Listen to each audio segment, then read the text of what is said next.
जो लोग दुखी रहते हैं उनसे दूरी बनाना बहुत ज़रूरी होता है। या तो आप दुखी लोगों को खुश करना जानते हो तब तो उनके करीब रहना सही है। अगर आप दुखी लोगों को खुश करना नहीं जानते तो उनके पास रहना आपके लिए मनोवैज्ञानिक दृष्टि से खतरा ही पैदा करेगा। जी हाँ, अगर कोई दुखी व्यक्ति है तो वो किसी को खुशी नहीं दे सकता। दुखी होते ही हम इंसान किसी को भी खुशी नहीं दे सकते। या मैं ये कहूँ कि कोई भी दुखी व्यक्ति ना तो खुद को खुशी दे सकता है और ना ही दूसरों को। यहाँ पर सिर्फ और सिर्फ एक खुश व्यक्ति ही किसी दुखी व्यक्ति के काम आ सकता है। अगर आप किसी दुखी व्यक्ति से उम्मीद करते हैं कि वो आपको खुशी दे तो ये नामुमकिन होगा। जी हाँ, अगर कोई दुखी व्यक्ति आपको खुशी देने की कोशिश कर रहा है तो ये बहुत ही खतरनाक साबित हो सकता है। दुखी व्यक्ति को सिर्फ और सिर्फ कोई खुश व्यक्ति ही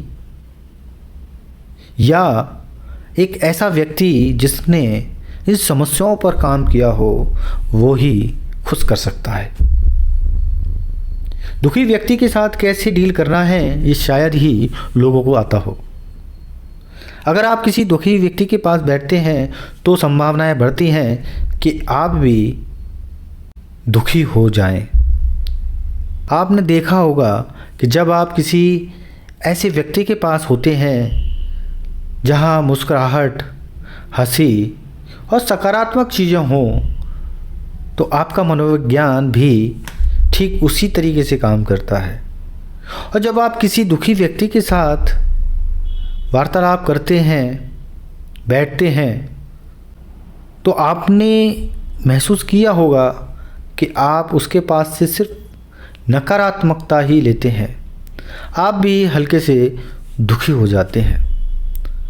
तो इस दुनिया में लोगों को नहीं पता कि किसी दुखी व्यक्ति के साथ कैसे व्यवहार करना होता है, उसके साथ कैसे डील किया जाता है, ये लोगों को नहीं पता।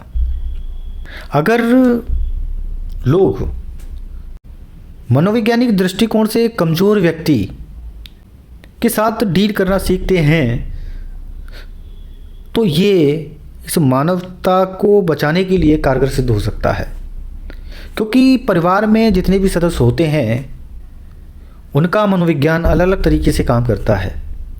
इस दुनिया में कोई भी व्यक्ति एक जैसा नहीं है, सब अलग अलग हैं। इस सृष्टि के रचनाकार ने पता नहीं किस कारीगरी से लोगों को अलग अलग बनाया, चाहे वो रंग हो, शक्ल हो, सूरत हो, काम करने का तरीका हो, सोचने का तरीका हो, हर तरीके से हमें अलग ही बनाया। और ये जो अलग अलग तरीके का जो बनाना था यही हमें सबसे ज़्यादा प्रभावित करता है। और इसी की शिक्षा की व्यवस्था हमने नहीं की तो उसके जो परिणाम हैं वो हम देख पा रहे हैं। जीवन की स्पष्टता यही है कि हमने अपने जीवन को जीने के जो तरीके हैं उनको नष्ट कर दिया